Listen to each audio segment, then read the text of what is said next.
Hi friends, this is A. Kiran Kumar. In this video, let us discuss some important changes which were applicable from 1st January 2021. Number 1. E-invoice applicability. As most of you know that it was already started from 1st October 2020, whose turnover exceeding 500 crores in preceding financial year from 2017-18 onwards. But from 1st January 2020 for E-invoicing whose aggregate turnover exceeds 100 crores in preceding financial year 17-18 onwards. So all the taxpayers whose aggregate turnover exceeds 100 crores are mandatorily required to generate e-invoices. So I have already made a video on how to generate e-invoice without any software. So I'm mentioning the same in the description for your reference so that you can also generate invoices without using any software. Number 2.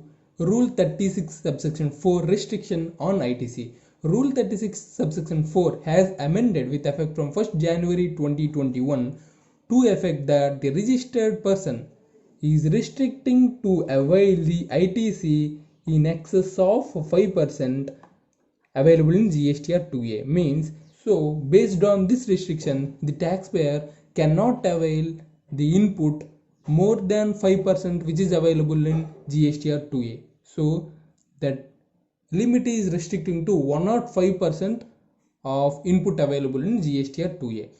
In this regard, I just want to question CBIC that they are giving option to the quarterly taxpayers to file quarterly returns, at the same time restricting the input availability for the regular taxpayers to 105%. Suppose if a person have a lot of purchases from the quarterly taxpayers, he couldn't able to get the total input because of this restriction. Because the quarterly taxpayers will file their return quarterly, the input will be available for quarterly once. But the same couldn't be able to avail monthly by the regular taxpayers from whom he purchased. So regarding this, the CBIC should be carefully looking to this and should take necessary action for increasing the limit. And a new rule 86B has been inserted to restrict the input tax credit to 99%. As per this rule, the registered taxpayers whose taxable value other than exempt supply and zero rated supply exceeds 50 lakh per month cannot discharge his liability in excess of 99% by utilizing ITC, which is available in electronic credit ledger. In other words, discharge your liability at least 1% by way of cash. But some exceptions has been given by the CBIC. You can refer in my previous video. I'm just mentioning the same video in my description. And with effect from 1st January 2021, the government is suspending from filing GSTR 1 if the taxpayer not filed GSTR 3B for preceding 2 months and the GSTR 3B not filed for the preceding taxpayer if he is a quarterly taxpayer, and if he contravened the provisions of 86B and not filed GSTR 3B accordingly for the previous taxpayer also, he cannot be allowed to file GSTR 1. And some powers has been given to the tax officers by amending Rule 21 to suspend or cancel GST registration in the following situations.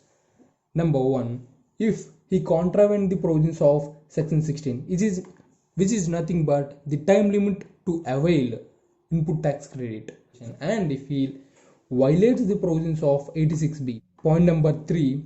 If furnishes the details of outward supplies in GSTR 1 in excess of the outward supplies declared in GSTR 3B by a person for one or more tax periods.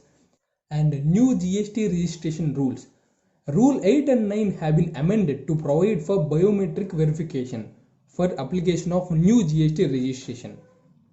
This means the department is now slowly shifting the online process into the offline process by giving the biometric option, and the period of granting registration has been granted to 7 days from existing 3 days. So if you are successfully verified under biometric verification, your registration will be granted within 7 days.